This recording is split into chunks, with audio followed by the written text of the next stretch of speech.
Bagdad, 8 avril 2003. Au 42e jour de la guerre, les chars américains arrivent sur le pont Al-Jumouria, au cœur de la capitale irakienne.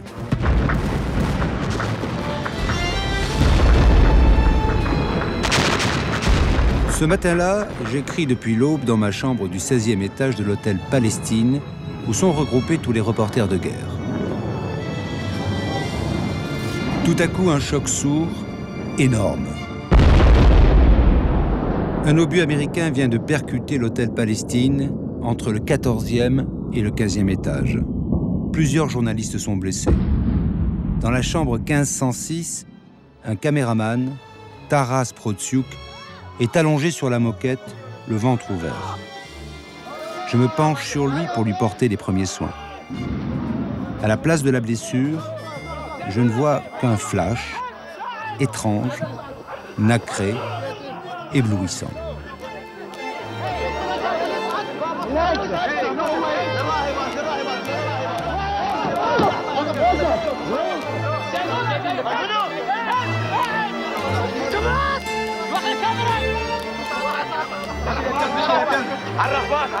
Taras, José, 2 caméramens sont morts. Je reprends mon travail. J'écris avec devant les yeux, obsédant ce flash étrange, nacré, qui va me déranger si longtemps. Qu'est-ce que c'est? Ce n'est pas la première fois que je remarque ce phénomène. Partout, du Liban au Rwanda, de la Bosnie à l'Irak, j'ai vu des soldats solides, des reporters de guerre, des humanitaires fauchés, sidérés par cette chose qui les empêche de vivre normalement, les pousse au désespoir et au suicide. Qu'est-ce qui nous tue? À l'intérieur de nous, aussi sûrement qu'une balle, mais sans blessures apparentes. Cette fois, je veux savoir.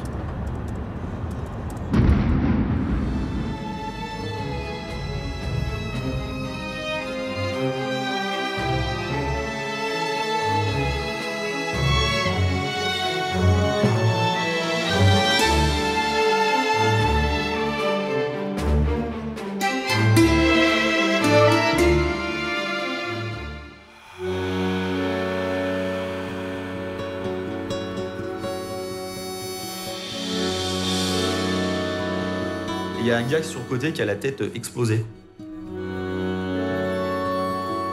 Il y en a un autre, le pauvre, qui est dans le fossé, il a un champignon blanc qui sort de la tête avec les yeux qui regardent tout droit.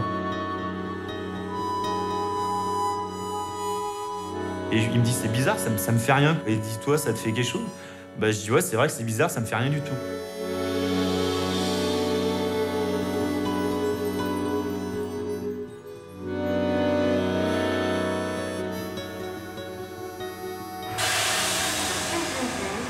Ces dernières années, 200 000 soldats français ont été déployés à l'étranger. Michael Delay fait partie de ceux-là et il n'a jamais oublié le Rwanda. Michael a l'air d'un guerrier solide, mais depuis plus de 15 ans, c'est un homme hanté. La foule, j'ai du mal, ouais. Je supporte pas la foule, quoi. C'est depuis le Rwanda, en fait. Les trucs de foule, je suis pas à l'aise, quoi. 2-3 personnes sont derrière moi, ils sont juste derrière moi. Je me méfie, je laisse passer. Je me dis, bon, si jamais, peut-être qu'ils vont essayer de m'agresser. Ou c'est terrible. Je suis stressé, je suis comme en mode guerre, en fait. Je suis sur la défensive. Voilà plusieurs années que je connais Michael et que je suis son calvaire. Au printemps 1994, parachutiste d'élite au 3e RPIMA, il est envoyé à Kigali.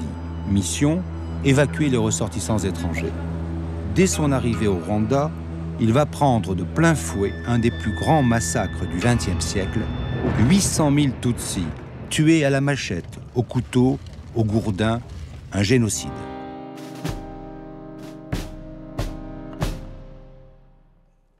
Michael venait d'avoir 18 ans. Et là, on part pour le Rwanda. Donc on nous explique qu'on va faire un posé d'assaut. Un posé d'assaut, l'avion il arrive, il éteint les lumières, il descend à fond. Il arrive à du sol, il s'arrête en une vitesse très courte. Il ouvre les soutes, à peine l'avion ne s'arrête même pas, il avance doucement et tout le monde gicle du truc pour se mettre à l'abri.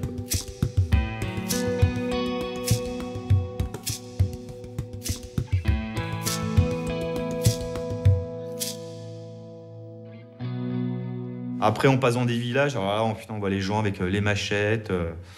je sais pas, des javelots, mais tout ce qu'on peut tuer. Il y en a, ils avaient des marteaux, tournevis, couteaux, armes. En fait, on comprenait pas trop. On voyait un groupe de personnes courir tous vers un entrepôt. On se dit, mais qu'est-ce qu'ils font? Ils vont piller un entrepôt, en fait. Et non, en fait, ils courent après une personne, on voyait au loin, et ils sont mis autour, et on voyait pas trop, mais le gars s'est fait massacrer.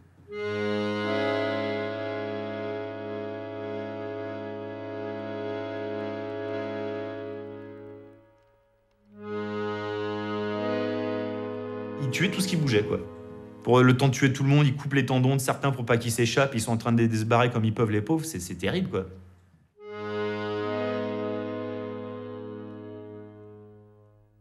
C'est le terrain de jeu du diable, quoi. C'est en enfer, là. L'enfer, c'était là, hein, à ce moment-là, c'était là, quoi. Et à mon avis, il y a 30 personnes. Et il y a un moment, il y a un gars dans un convoi, donc je pense que ça devait être un Tutsi, qui a échappé à un barrage et qui essaye de monter dans les voitures, quoi. Et là, c'est super dur. Parce que le gars, il veut monter, et vous pouvez pas l'aider, quoi. Donc, et c'est terrible, parce qu'à 200 mètres, il y a les gars qui nous courent après. Il y a un moment, on est obligé de le virer de force, à coup de crosse. Enfin, c'est horrible, quoi. Parce que vous n'avez pas le droit de vous en mêler, en fait. C'est vrai, vous dites, merde, putain, on peut pas en prendre un et l'amener au con, quoi. C'est interdit, quoi. Donc là, putain, là, c'est super dur, quoi. Le gars, il vous regarde et, putain, vous l'avez laissé se faire massacrer. De retour du Rwanda, Michael, épuisé, est obsédé par la vision d'une tête coupée en deux. Au Gabon, pendant une garde de nuit, il sort son revolver et le met dans sa bouche. Quand il décide de quitter l'armée, il est terrassé par une première crise de panique. Le calvaire va durer 5 ans. Quand j'étais pas bien, que ça allait vraiment pas et que l'angoisse passait pas, je partais, je prenais mon chien et je venais en forêt. Et je me mettais dans un coin, un peu comme ici, isolé de la route, pas trop près d'un chemin pour pas être dérangé par les gens. Et puis là, j'arrivais enfin à dormir. Puis avec mon chien, je me sentais en sécurité. Je pouvais dormir tranquille. Je respirais, caresser le chien, ça me détendait. Et voilà. Puis le chien panique pas aussi. Il y a un gros souci avec la nuit, des fois, c'est avec les ombres. Et ça, c'est assez terrible. C'est-à-dire que, par exemple, vous êtes en ville, je sais pas, où il y a une poubelle avec un sac posé dessus, un manche à balai qui dépasse, et en une fraction de seconde, j'ai l'impression. Enfin, je le voyais. Donc, parce que c'est pas une assurance, quelque chose de vrai, je voyais un homme armé, un Hutu armé par exemple, qui me fixait. Ou alors, si c'était pas une arme, c'était une machette.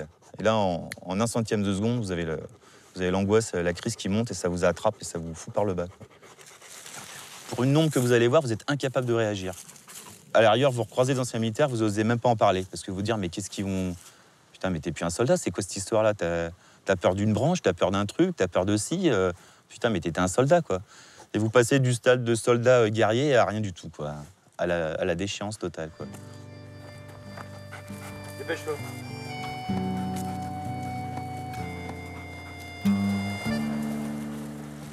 L'image traumatique, c'est l'événement qu'a vu le sujet.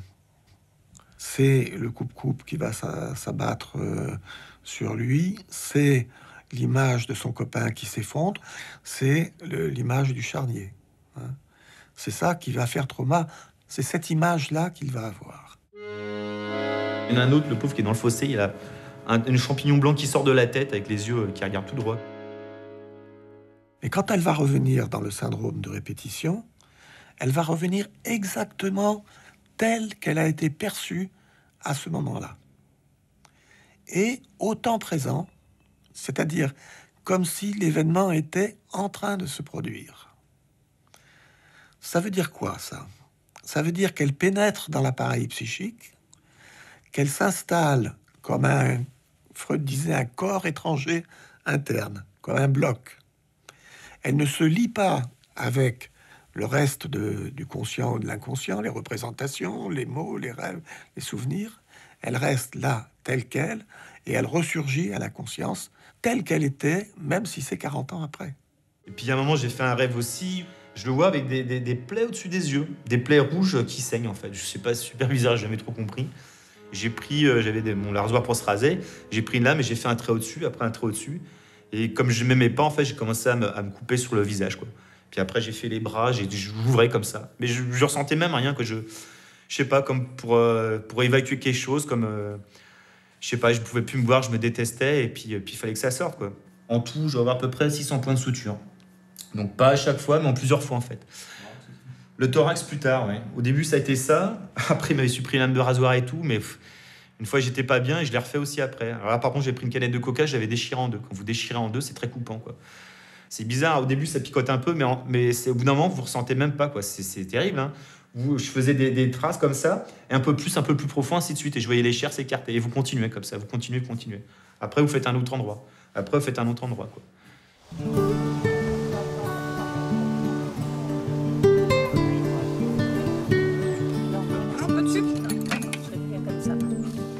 Il s'était scarifié méthodiquement tout le visage et tous les bras, avec des petits carrés comme ça, méthodiquement, pour donner à voir aux autres.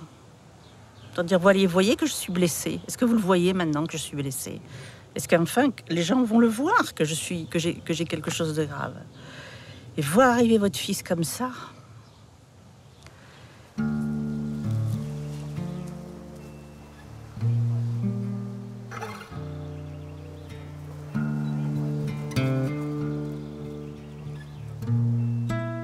J'ai vu la mort, je me suis vu mort, je suis mort. La rencontre avec la chose provoque un sentiment d'abandon, de honte, de souillure et de culpabilité. Michael cherche à se détruire. À la 4e tentative de suicide, il est hospitalisé 6 mois en psychiatrie à l'hôpital militaire de Percy. Et là, tout explose. Et puis un coup de sang, quoi. J'ai mis un coup de pied dans un meuble, et puis c'est comme une haine qui sortait, fallait que ça sorte, et j'ai commencé à tout casser, coup de pied, coup de poing, bah, j'ai tout retourné, je tapais dans tout. Putain, ils sont rentrés, tous les infirmiers sont allés dans la chambre. Oh putain, je me suis dit, ils vont me sauter dessus, je vais me prendre un coup de matraque. Et en fait, au lieu de me sauter dessus pour me ceinturer, tout gentiment, il y en a un qui me dit, mais monsieur Delay, qu'est-ce qui se passe? Et ça a désamorcé la bombe, vous voyez, au lieu, peut-être que s'ils m'ont rattrapé, j'aurais résisté, et poum, je me suis effondré. Et là, je me suis surpris, je me suis dit, putain, on les a laissés crever, qu'on n'a rien fait, quoi. Donc, on les a laissés crever, on n'a rien fait. On a laissé les gens mourir. C'est toute cette haine, en fait, par rapport à ça, quoi, ce sentiment de, de culpabilité de ne pas avoir fait. Ça, en fait, ça me bouffe, quoi, ça me tue, quoi. Ça me ronge de l'intérieur et ça me suit tout le temps. Le Rwanda, c'est du passé, mais c'est pas totalement fini.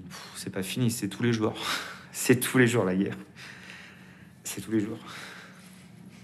Ça sera jamais fini, quoi. C'est tout le temps, quoi. Tout le temps. Mais bon. Il y a eu des moments, avec mon mari, on s'est dit, là, on ne sait pas si on va le sortir de là, quoi. On ne sait pas s'il va avoir le courage de survivre, parce que c'est tellement dur.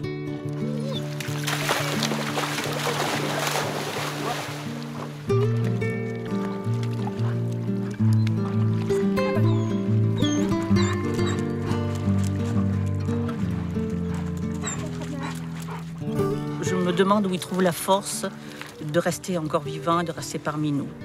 S'il n'y avait pas eu la rencontre avec le psychiatre, qu'est-ce qui se serait passé d'après vous? Je pense qu'il serait plus là.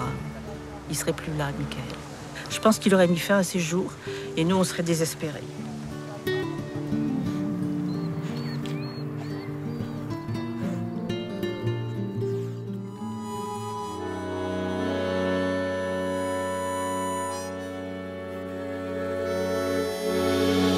Le pire, c'est cette odeur. Les corps arrivaient quand même décomposés. C'est une nausée. C'était notre odeur à nous.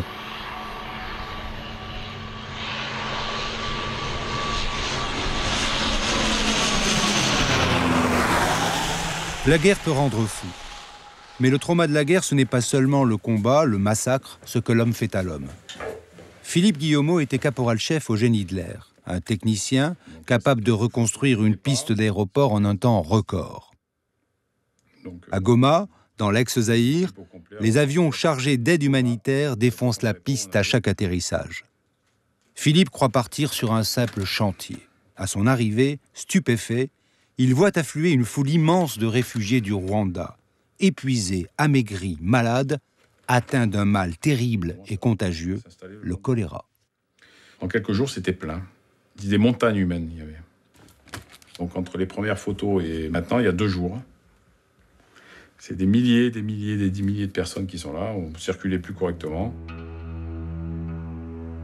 Là, c'était des squelettes, des morts vivants qui arrivaient sur nous, certains.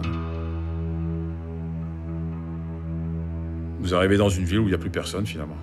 Les premiers jours, vous voyez des gens debout, et plus les jours passent, et plus vous voyez les mêmes gens par terre, morts, au bord de la route, personne ne les ramasse. Et c'est un amas de corps tout le long.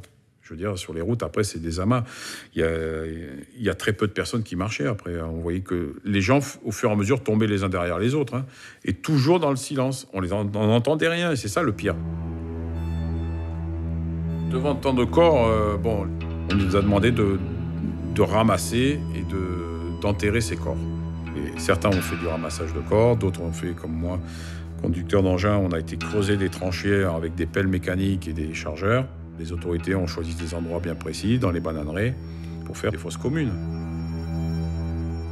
La première journée a été très dure. L'officier qui nous commandait nous a dit que quand on va vous amener sur des endroits, sur une zone, vous n'avez jamais vu ça. Attendez-vous au pire. Et là, on est arrivé, il y avait un tas de cadavres. Dans une bananerie, il n'y avait pas de trou, il y avait la première pelle qui venait d'arriver, et on voit une odeur, mais alors, ça puait. De toute façon, c'était insupportable. On a eu la réaction que tout le monde aurait eu, on a vidé nos tripes. Et là, vous demandez où vous êtes tombé.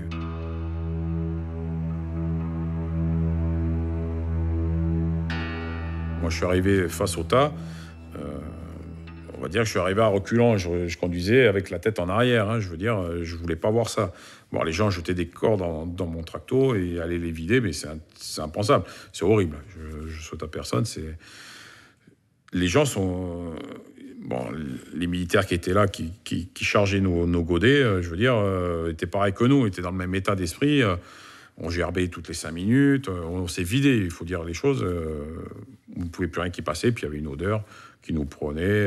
Le masque, malgré qu'on avait un masque avec un mouchoir en ménène dedans à l'intérieur, je veux dire, l'odeur, elle est quand même là. Je veux dire, elle est présente. La chaleur, la fournaise, puis la vision de la chose, on ne s'y attendait pas.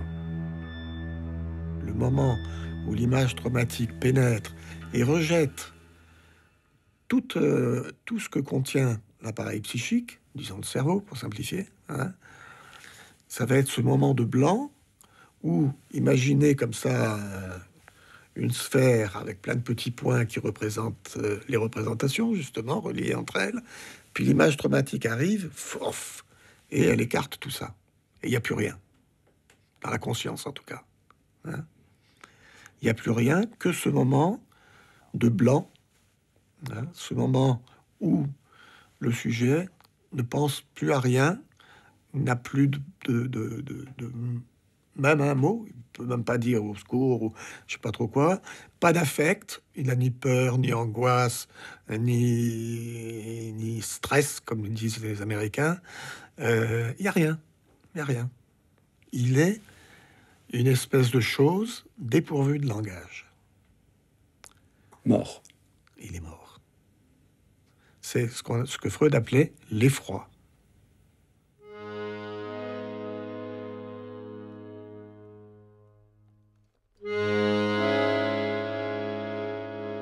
Moi, quand je suis entré dans les fosses pour mettre de la chose, ça a été terrible. Je veux dire, vous rentrez, vous descendez dans la fosse, finalement, avec eux. Vous savez pas marcher, vous avez peur.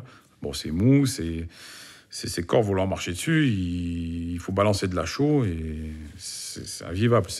À l'intérieur de soi, on n'est pas bien. J'ai vu des mamans arriver avec leurs enfants dans le dos, morts, qui déposaient le corps et qui attendaient qu'on ait la tête tournée pour se coucher à côté et faire croire qu'ils étaient morts. Ça m'est arrivé 2 fois, en pleine nuit, je me faisais dessus quand même, j'avais peur, mais parce que la nuit descendait très tôt, mais il fallait descendre, il fallait quand même s'assurer, quand on entendait un bruit suspect, on descendait. Pour moi, il aurait été intolérable d'enterrer quelqu'un. Peur de quoi? D'avoir enterré quelqu'un vivant. Tous les jours, je craquais. Je veux dire, le matin, je me levais en pleurant, on se couchait en pleurant, on passait les journées à pleurer, à vomir, à se demander ce qu'on faisait là. Et comment on allait s'en sortir surtout. Parce qu'on ne voyait pas le bout. Hein. Ça m'est arrivé de descendre plusieurs fois de l'engin, d'aller pleurer, me retrouver avec un pétard sur la tête, à vouloir me mettre une balle dans la tête.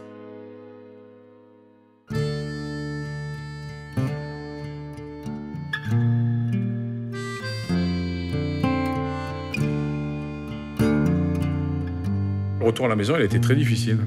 Et ça a été un mutisme total.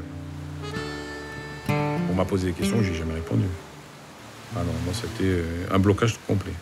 Je suis rentré, j'ai fait sorte que c'était une mission normale, bon, rien de spécial. Ouais, mais on a vu ça, il n'y a rien à dire.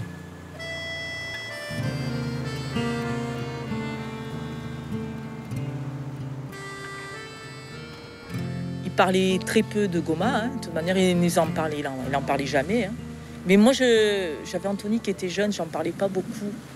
Je veux dire, je m'occupais de mon fils. C'est vrai que mon mari était important, mais c'est vrai qu'à partir du moment où lui, il n'en parlait pas, moi, je rentrais pas dans son travail. Hein. Je suis peut-être passée à côté de... Il avait peut-être besoin de moi, il avait peut-être besoin que je lui pose des questions sur ce qu'il avait vécu. Et c'est vrai que j'étais peut-être pas assez présente pour ça. Je voyais pas du mal, je voyais pas le mal. Je voyais pas qu'il pouvait souffrir et...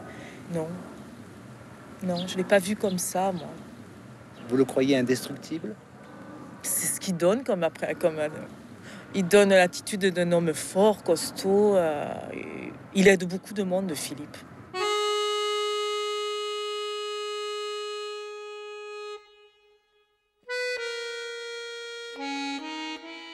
Le pire, c'est cette odeur. C'est une période où je vivais au bord de l'eau, donc j'en profitais d'aller à la plage, d'essayer de me sortir un peu, de prendre des bains. C'est tout bête, mais d'essayer de prendre des bains pour enlever cette odeur.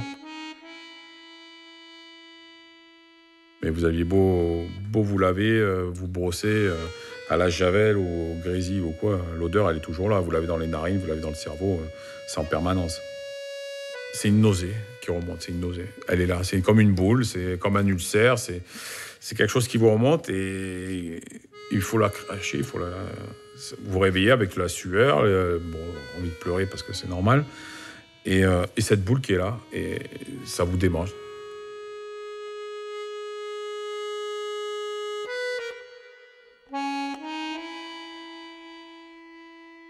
C'était notre odeur à nous, voilà. C'est une odeur d'outre-tombe.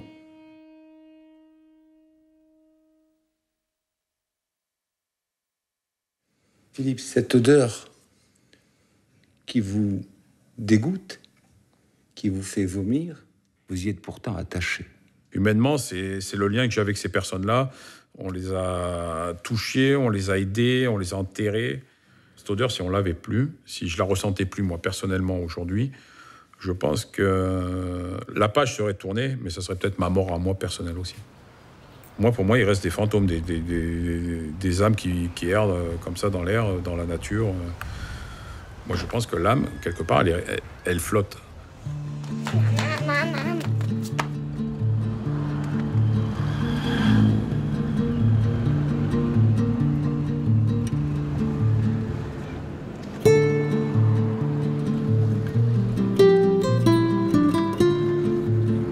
Il y a un gros tabou. Moi, je l'ai vu, hein. Combien de fois on nous a dit « Ah, mais arrête, tu te fais des films, ce que tu as vécu, tu n'es pas un homme. » Bon, voilà, les petites réflexions qui sont très désobligeantes et qui te font mal. Mais quand tu vois qu'après, que ce soit dans la police, les mecs qui se suicident, dans l'armée, les mecs qui se prennent pareil, ou qui se tirent une balle dans la tête, dans d'autres métiers comme les pompiers, les mecs qui se jettent. Aujourd'hui, on n'a pas pris conscience qu'il fallait aider ces gens. Moi, j'ai admis que j'étais malade. Voilà, c'est pas une honte.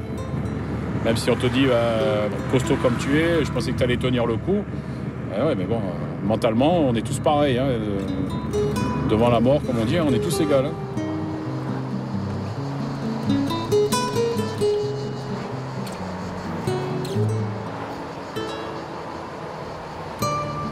On est déjà arrivé? Ah oui, je sais.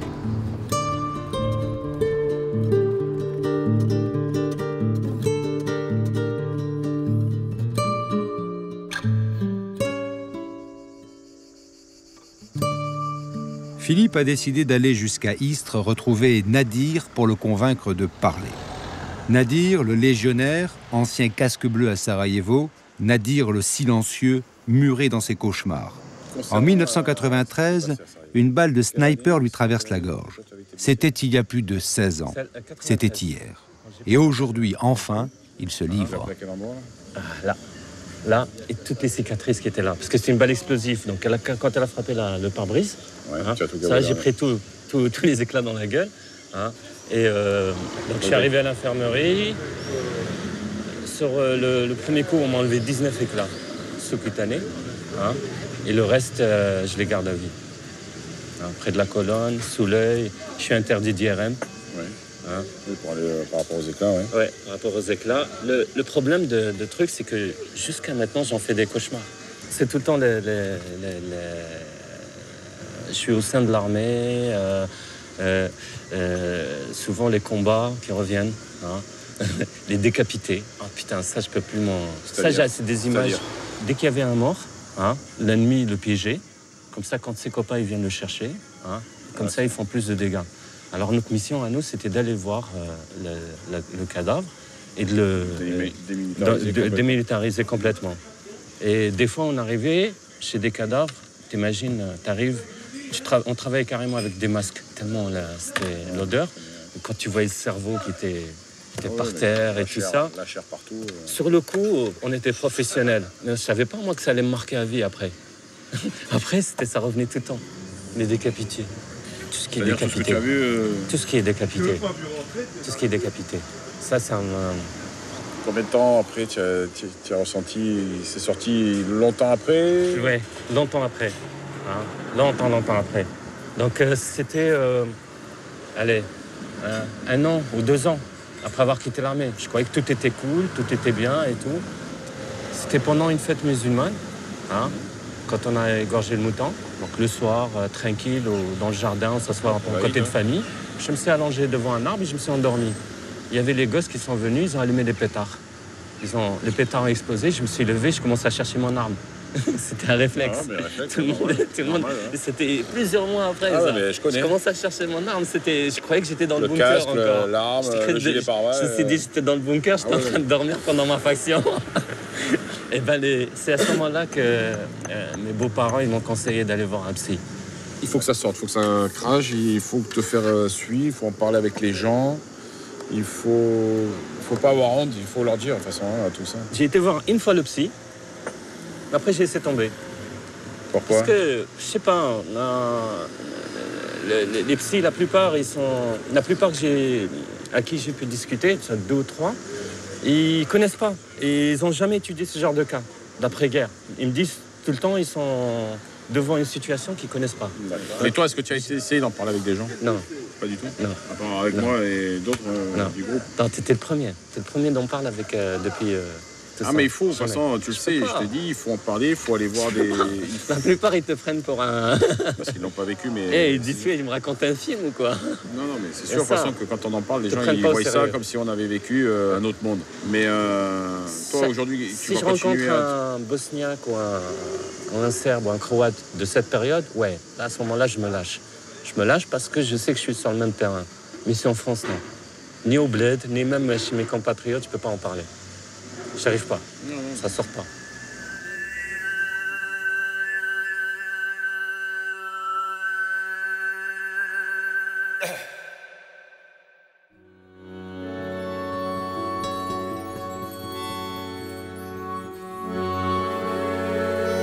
Ils étaient morts sur un site de viol. Mais on voyait l'horreur et la souffrance dans leurs yeux. Encore. J'avais rencontré le général canadien Roméo Dallaire à Kigali, en plein cœur du génocide. Nous venions de tomber dans une embuscade à l'entrée de la capitale et le commandant des forces de l'ONU au Rwanda donnait le sentiment d'un militaire compétent, fort et lucide. Longtemps après, j'ai appris qu'il avait été dévasté par une névrose post-traumatique. Simple soldat ou général, personne n'est donc épargné. Impuissant à empêcher le génocide, Roméo Dallaire avait fini par écrire un livre « J'ai serré la main du diable ». Depuis, je n'avais qu'une seule idée, aller au Québec pour le retrouver. Un rêve qui m'a envahi, j'étais dans le noir, opaque. Et tout à coup, c'était comme une méduse qui me fraudait et que je voyais, qui était tout de même éclairée dans toute cette noirceur. Puis après ça, il y en a eu d'autres. Et d'autres, et d'autres. Et à un moment donné, quand je me suis réveillé, j'étais complètement envahi de ces méduses qui reflétaient les âmes des Rwandais qui avaient été tués. Et c'était comme ils revenaient me chercher et que moi, je voulais participer à cette marche des âmes des gens qui avaient été tués.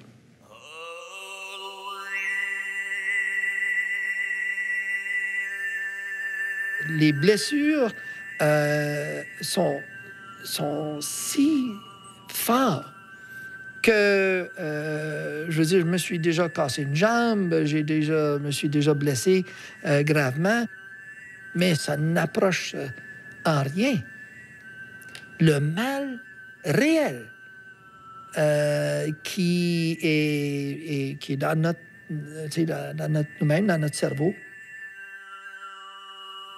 Jusqu'où est allée cette descente aux enfers?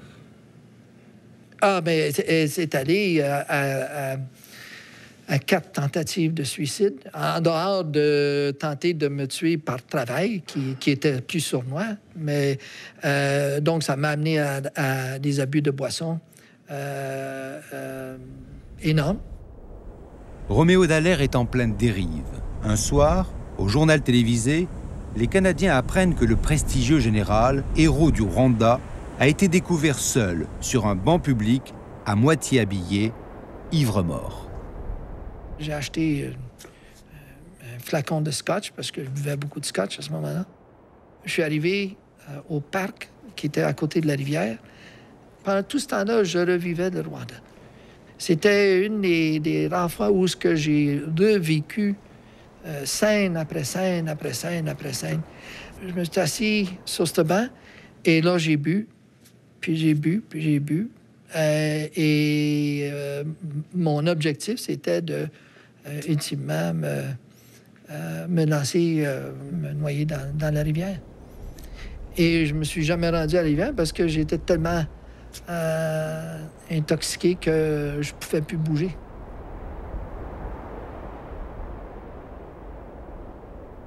L'effort maintenant, c'est de faire réaliser dans une organisation comme le milieu militaire, le milieu des policiers, des gendarmes, le milieu pompiers, le milieu des journalistes, où les gens sont à s'exprimer, c'est de faire reconnaître dans ces milieux-là, dans leur culture, qu'il y en a qui peuvent être blessés à n'importe quel moment, à des niveaux différents, et qu'il faut réagir rapidement.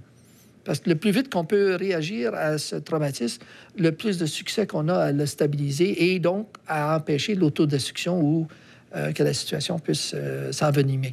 Et faire accepter dans ces cultures-là que c'est une blessure aussi honorable qu'une blessure par balle ou obus ou shrapnel ou quoi que ce soit.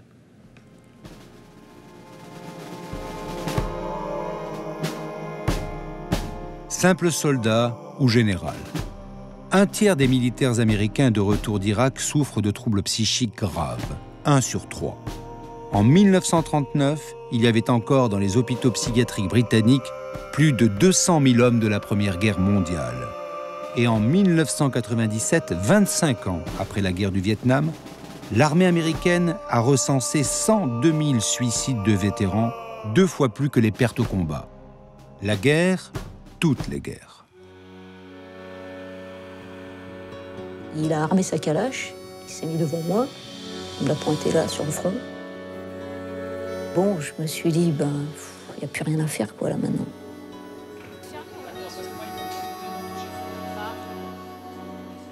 Carole Dromer était voltigeuse médicale, un médecin de terrain engagé dans l'humanitaire, envoyé en urgence sur toutes les crises aiguës et les conflits armés. Bon, il y a eu la Côte d'Ivoire, il y a eu le Libéria. Les médecins, parce qu'ils soignent, refusent de se reconnaître victimes, comme si leur blouse blanche et la douleur des populations rencontrées leur interdisaient d'être blessés, jusqu'au jour où ils découvrent que personne n'est épargné. L'Afghanistan,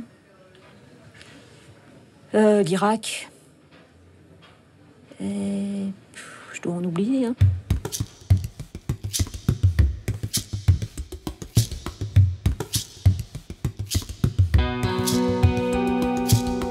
Herat, donc c'est proche de la frontière avec l'Iran, donc on est toujours au moment des talibans.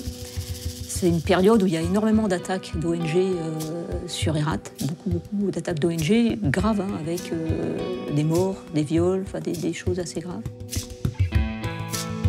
Et la dernière nuit que je passe sur place, en fait, voilà, on est attaqué à la maison. Donc il y a des hommes armés qui entrent à la maison. À ce moment-là, je me réveille, il y a un bruit de vitre, et je me dis, tiens, c'est pour nous. Et puis il commence à me frapper.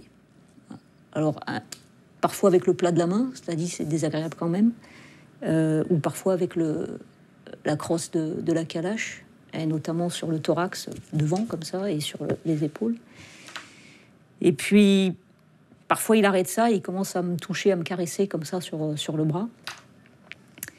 Et là, au bout d'un moment, je perds patience, quoi. Je sais... En plus, cette force, je ne sais pas où je l'ai trouvée. Du bras, comme ça, je le pousse. Et il va, mais s'éclater contre le mur. Et là, à sa tête, je vois que j'ai fait une bêtise. Il est devenu, mais furieux. Des yeux, mais très menaçants. Et il a armé sa calache. Il s'est mis devant moi. Il me l'a pointé là, sur le front. Je regardais le trou de la calache, je regardais ses yeux, le trou de la calache, ses yeux. J'ai pas arrêté de faire des allers-retours comme ça, en me disant il va tirer, il va pas tirer, il va tirer, il va pas tirer. Et je pensais qu'il pouvait tirer, ouais. Et puis bon, je me suis dit, il n'y a plus rien à faire, quoi, là, maintenant. Et donc j'ai baissé la tête, baissé les yeux. Et puis il a posé son arme. Le soleil ni la mort ne se peuvent regarder en face. Il y va de son humanité. La perte de cette croyance que l'on est immortel, l'illusion d'immortalité, c'est là-dessus qu'on fonctionne. Hein? Et c'est ce qui nous permet de travailler, de faire l'amour, de prendre du plaisir à être à la plage, ou tout ce que vous voudrez. Hein? C'est ça, cette illusion d'immortalité, ça, ils le perdent. Et justement, c'est aussi ça qui les distingue des autres humains. Ils ont rencontré leur mort. Ils ont rencontré leur mort et ils savent ce que c'est que la mort. Et ils savent quelle néantisation ça représente. Hein. Ils ne croient pas que c'est simplement un cadavre dans une boîte. Hein. Vous voyez ? Et c'est insupportable ? C'est insupportable, oui.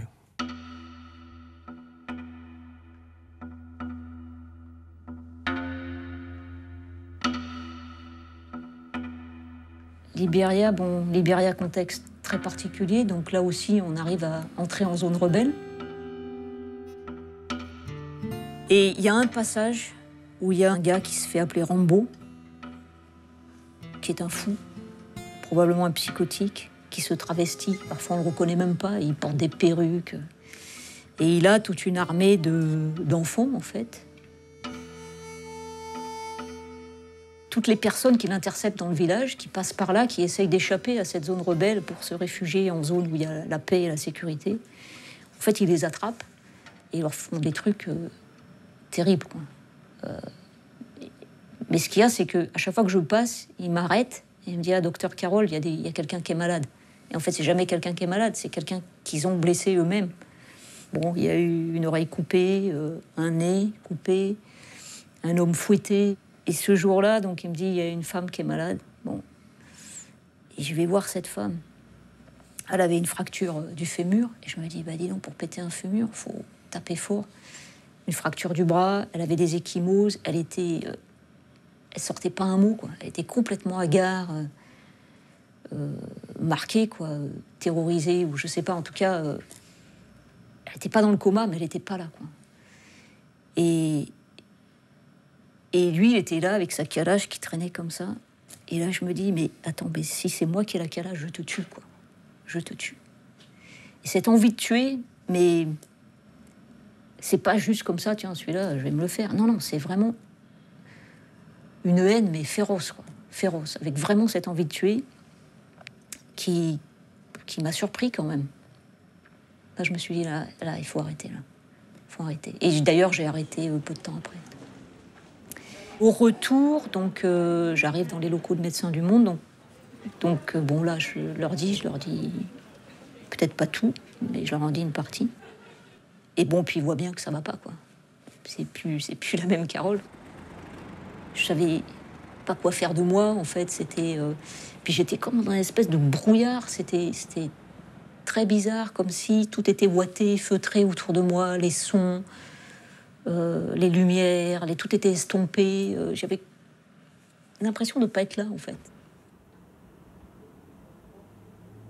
L'expérience traumatique, le sujet ne peut pas la dire, et ceux à qui il s'adresse ne peuvent pas l'entendre.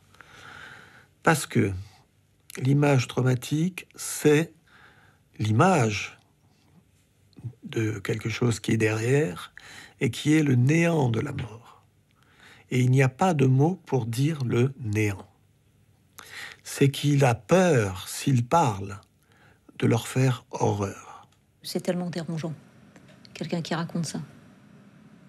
C'est soit dérangeant si on le croit, soit on ne le croit pas, et à ce moment-là, on est en train de nier tout ce qu'il a vécu. Donc, parce qu'il y a des gens qui ne croient même pas ce qu'il raconte, ce qui s'est passé. Et c'est justement parce que ce que les gens ont vécu est incroyable que les gens ne le croient pas. Et donc, parfois, ça va plus loin. C'est-à-dire, non seulement il y a la personne qui ne peut pas dire, mais il y a les autres en face qui ne peuvent pas croire. Donc, tout ça fait que, ben voilà, on est dans l'enfermement. Les personnes s'enferment et puis les autres ne veulent pas le croire et moi, je ne peux pas le dire. Et donc on reste avec ça, quoi. Donc on fait quoi? Fabio, qui est mon binôme, avec qui j'ai beaucoup travaillé sur les urgences et qui, lui, en plus, est dans l'action humanitaire depuis bien avant moi, c'est quelqu'un de très marqué, ouais. Lui, ben, les cauchemars, il en fait tout le temps, quoi. Tout le temps. Carole, je sais pas comment tu fais. Moi, j'ai l'impression que parler de tout ça, ça met en marche un projecteur d'image mentale que j'avais tenté d'oublier. Cette petite fille et sa blessure à l'épaule, dégueulasse et mal cicatrisée. Dans ce bled juste après Guékédou, sur la route de Macenta, tu te souviens? Cet ado tatoué au poignard sur la poitrine, tu te souviens? Et ce réfugié polyhandicapé au look de crapaud, posé sur le sable du désert à la frontière Soudan-Tchad, tu te souviens? Le visage de ce vieillard à Gbatala pendant que tu deals notre passage au checkpoint avec Rambo et ses boys. Et qui s'approche de ma fenêtre dans ton Land Cruiser vert et il murmure « Help us, sir. We are suffering here. » Et le triage des blessés au centre de santé de Banga et cette odeur de pisse rance et de sueur acide parmi les centaines de douilles de Kalachnikov. Et la phrase idiote qu'on se disait par bravade le matin au départ de l'hôtel Mandela. C'est un bien beau jour pour mourir. Et on savait tous les deux au fond que la mort nous attendait peut-être au détour d'un sentier. Ce môme dans ce camp de réfugiés fantôme de la languette qui me prend par la main pour me montrer le centre social de l'enfant réfugié du monde. Pillé et détruit. Et les jouets cassés qui traînent sur le sol. Et la nuit qui tombe à Congolo. Et cette angoisse qui monte jusqu'à la nausée parce que j'attends le retour à la base de l'épave de Land Cruiser qui te sert de commande-car. Et le désert rouge élaboré par les bombes entre la frontière iranienne et Bassora. Et ta voix à la radio. Ouvre ta fenêtre pour éviter l'effet de blast. Le regard fuyant et la peau grise de peur d'Amadou le driver quand tu négocies notre sécurité avec Gulf Saddam. Et les autres images encore, qui rappellent d'autres images sans fin. jusqu'à ce que le Stilnox fasse son boulot. Et ça me fait pas du bien. Carole, vous étiez médecin, vous êtes médecin, vous avez fait des études. On vous a parlé de la névrose traumatique? Je sais pas, ça a dû occuper 5 minutes dans un cours. Moi j'en veux aux profs, du coup. Je me dis, mais bon sang, parlez-en, quoi. Parlez-en. Parlez-en.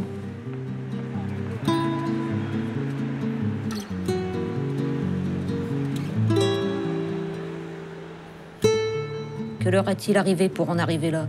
Ils portent des noms de guerre, ils ont oublié les leurs. Ils ont pour devise la pitié porte malheur. Les Gulf Saddam, Iron Jacket, African Dog. Les yeux injectés de sang, le cerveau embrumé, rien ne peut capter leur attention, ils sont ailleurs. Un geste, une phrase, un regard et tout peut basculer. Vous mourrez ou serez blessé, vous aurez eu peur. Que leur est-il arrivé pour en arriver là? Ils portent des noms de guerre, ils en oublient les leurs. Ils ont pour devise la pitié porte malheur. Quand j'ai commencé à écrire, en fait, c'est sorti en vers, en poème comme ça. Et je me suis dit, bon, ben voilà, ben je vais continuer comme ça, alors, puisque c'est ça qui sort. Bon, voilà. Et j'ai envoyé le papier à la rédaction du journal, et ils m'ont dit, ah, il est bien ton slam. Je dis, ah bon, c'est un slam. Et puis depuis, ben voilà, j'écris, puis ça ne s'arrête plus. Je peux plus ne plus écrire, quoi. Et j'ai l'impression d'avoir vomi quelque chose. Carole Dromer qui participe à sa 2e slam session.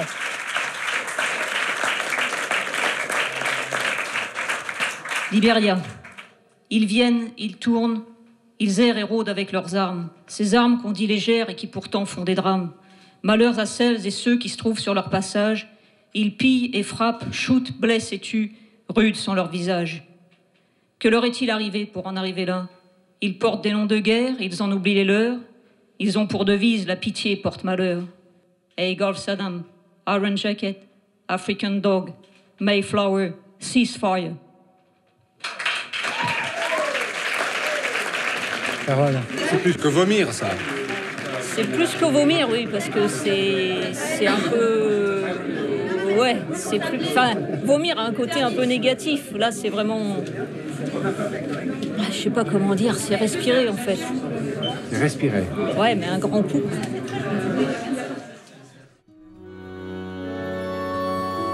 Ils ouvrent le camion, comme ça, en grand, et ils me poussent. À hauteur de mes yeux, il y avait des petites têtes d'enfants et des petits pieds d'enfants, des petits pieds d'enfants, comme ça.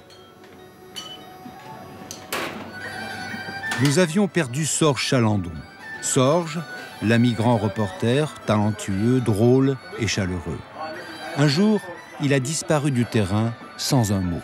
Personne n'avait compris. Aujourd'hui, il écrit des livres sensibles et qui lui ressemblent. Quand je l'ai rappelé, il m'a dit « Je ne veux pas en parler, parce que je n'en parle jamais. Tu sais, c'est dur de parler de ses fragilités. » Salut. Ah, ça va? Bon. Oh, merci.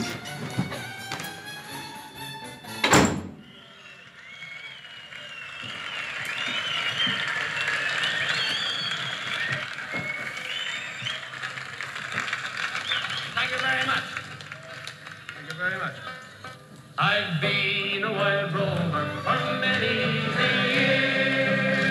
I've spent all my money on whiskey and beer. But now I'm returning with golden restore. And I never will play the wild rover no more. And No, never. I'll never no more. The White Rover, no, never, no more. I've been a wild rover for many years.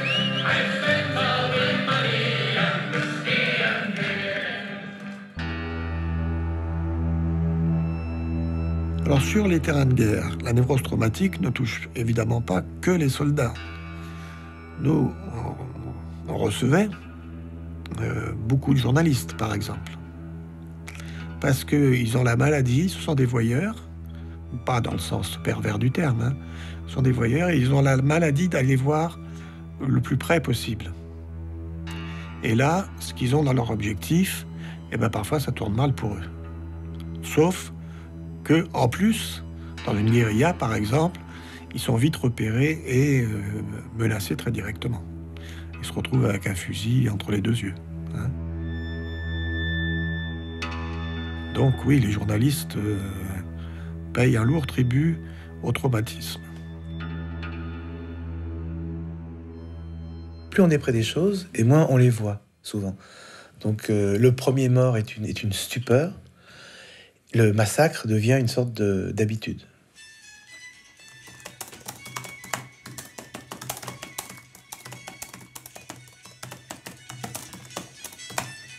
Et puis il y a Sabra et Shatila. Et là, nous sommes entrés dans le camp au tout petit jour, alors que les combats continuent encore vers le fond du camp. Il y avait un silence, mais je vais dire ce mot idiot de silence de mort, mais c'était le silence d'après-mort. Ce silence qui est très particulier. C'est un mélange voilà, c'est un mélange de morgue et de brasier, comme ça. C'est une odeur de métal et de sang. C'est une odeur très, très particulière. Et nous avons commencé à faire une chose que je ne pensais pas faire dans ma vie. Nous avons poussé les portes des maisons. On criait « Il y a quelqu'un ?» Personne. Et on poussait les portes. Et chaque porte que nous poussions, derrière chaque porte, il y avait les familles mortes. Nous étions stupéfaits. Nous étions stupéfaits, anesthésiés et sans mots. Je ne dis pas que je digère Sabra et Shatila, parce que je ne l'ai jamais digéré. Pour moi, c'est l'un de mes cauchemars. Mais je continue. Et Baddaoui, donc, c'est un moment, pour moi, je ne me doute pas du tout. On est bien en deçà de Sabra et Shatila. C'est la guerre, disons, c'est la guerre humaine. C'est les explosions, c'est-à-dire qu'on ne nous égorge pas à Baddaoui.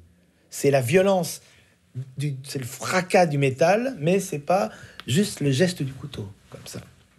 Et puis, je suis dans le camp un jour, et alors, au but de mortier ou je ne sais pas quoi, mais il y a quelque chose qui tombe et qui tue.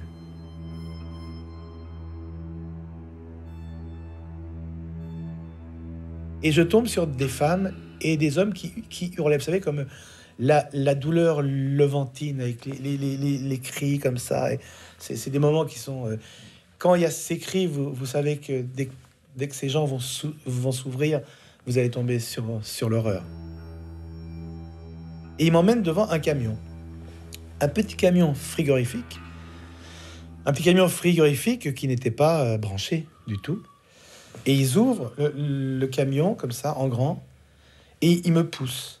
Et ils me poussent contre le bord, comme ça. Et c'était des corps, mais c'était des corps empilés tête bêche, comme ça. Et ils étaient dans des... Alors, ils étaient dans des sacs, et des sacs soit transparents, soit des sacs gris, mais des sacs gris qui laissaient deviner les préhensions de la peau, comme ça. Et à hauteur de mes yeux, il y avait des petites têtes d'enfants et des petits pieds d'enfants, des petits pieds d'enfants, comme ça. Et je suis rentré dans mon hôtel. Donc là, nous étions chez les Druzes, l'hôtel Cavalier, à Beyrouth. Je sentais la mort. Je me suis un peu... Je crois que je suis revenu seul. Et je sentais la mort. Et le chauffeur de taxi, je pensais que c'était moi tout seul. Il a ouvert sa fenêtre. Je suis rentré dans ma chambre. Qu'est-ce qu'elle était claire. Qu'est-ce qu'elle était... Je suis rentré une sorte de... J'étais comme à Genève. Tout était tranquille. Tout était... Et là, je me suis mis totalement nu. J'ai enlevé mes habits. Et je suis allé dans la douche. J'ai ouvert en grand. Je me souviens, j'étais dans un angle. Il y avait 2 fenêtres. Il y a eu un courant d'air frais. Je me souviens plus, mais j'avais l'impression de respirer enfin. Et j'ai pris ma douche, donc. Et c'était c'était un rideau de douche. Vous savez, ces rideaux de plastique transparent. Et j'ai commencé à me savonner, mais frénétiquement. J'ai des petits trucs comme ça qui sont des petites choses bêtes, mais j'ai souvent avec moi un savon irlandais qui me rappelle l'Irlande, qui pue épouvantablement. C'est un savon qui est fait à partir de pétrole, donc c'est un savon qui est absolument immonde. Mais j'aime bien cette odeur. Quand je sens ce savon, on me dit bon, allez, une petite bière et puis je vais être bien, quoi. Et donc je me savonnais au savon de pétrole, et brusquement, donc il y a eu courant d'air, et j'ai été plaqué par le rideau de douche. J'ai été plaqué par le rideau de douche comme ça. Et je sais ce que ça a fait en face. Je sais qu'en face, si quelqu'un avait été là en face, j'étais contre le rideau, il y avait l'arête du nez, il y avait tout ça. Et là, j'ai pris le rideau, je suis tombé. Et j'ai demandé à Libé de rentrer. Évanoui. Non, juste convulsant. Et tu descends au bar.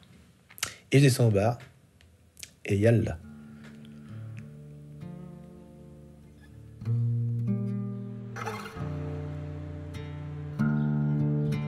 La mort, elle fait signe. Je pense qu'elle fait signe. Et ce jour-là, je sais qu'elle a fait signe. Et donc, bon, bah voilà, j'avais encore quelques bières à prendre. J'avais encore quelques copains à aimer. J'avais ma fille. J'en aurais d'autres. Et peut-être parce que quand j'ai décroché ce jour-là, à ce moment-là, la vie a foutu un pain à la mort. Il y a un signe qui ne trompe pas, c'est ce qu'on appelle la réaction de sursaut. C'est-à-dire, il y a un patient qui vient vous voir parce qu'il a des maux de tête, par exemple. Le téléphone sonne et il fait un bond comme ça sur sa chaise. Une porte claque, il est comme ça, hein, comme s'il y avait toujours une menace. Il est chez lui, tranquillement, enfin, autant qu'il puisse être tranquille, le soir, et puis il y a des phares de voiture qui balayent le plafond, il va se coucher sous le divan. Hein. Voilà, ça c'est la réaction de sursaut, c'est la réaction à ce qui ne pourrait être qu'un danger mortel pour lui. Pendant des années, quand j'entendais un hélicoptère de la protection civile, je me demandais s'il fallait que je me couche. Quand une porte claque, je détestais le 14 juillet parce que je détestais les gens qui jetaient des pétards aux jeunes filles.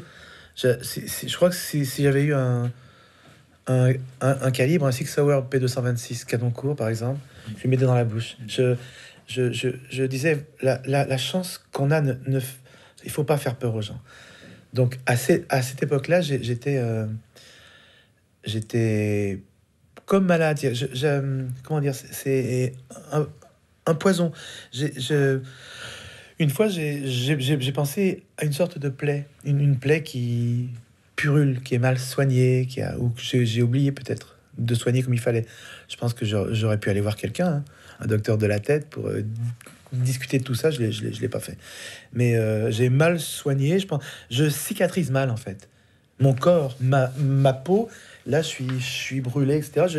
Je cicatrise mal. Je pense que mon cœur a mal cicatrisé aussi, ma tête aussi. Je vis où j'ai vécu avec des gens qui se levaient le matin en disant « Oh, il fait beau ». Des fois, moi, je m'en fous, quoi, qu'il fasse beau. Il n'y a plus de joie. J'ai des moments de joie, évidemment, je suis content. Mais d'ailleurs, les gens avec qui je vis ou qui j'ai vécu le savent. J'ai un truc en moi. En fait, je crois que je pue la mort, en fait.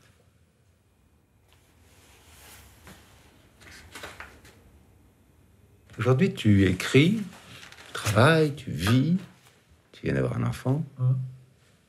Qu'est-ce qui reste de Badawi? Qu'est-ce qui reste au fond de toi aujourd'hui? C'est quoi? Comment tu le décrirais? Tout ce que je fais dans ma vie, mais tout. L'enfant, enfin, tout ce que je fais quand j'écris, tout. C'est pour m'éloigner de cette odeur. Tout ce que je fais, c'est pour m'éloigner de ce camion. Tout ce que je fais, c'est pour...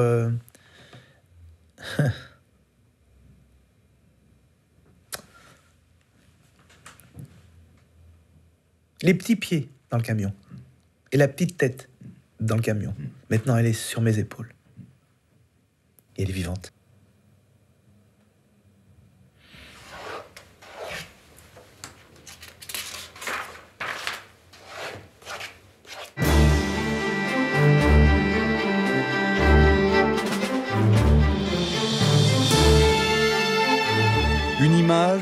Une odeur, une balle invisible, une blessure psychique, un face-à-face avec le néant de la mort. Un mal terrible, tellement fréquent et si peu connu. C'est donc cela, la chose. Elle plonge au cœur de l'humain, se nourrit du silence et tue. Mais on peut guérir, à condition de regarder la mort en face et d'en parler. Guérir, c'est possible. Les gens qui guérissent sont mieux qu'ils n'étaient avant. Ils ont retrouvé, comme dirait Kundera, cette insoutenable légèreté de l'être.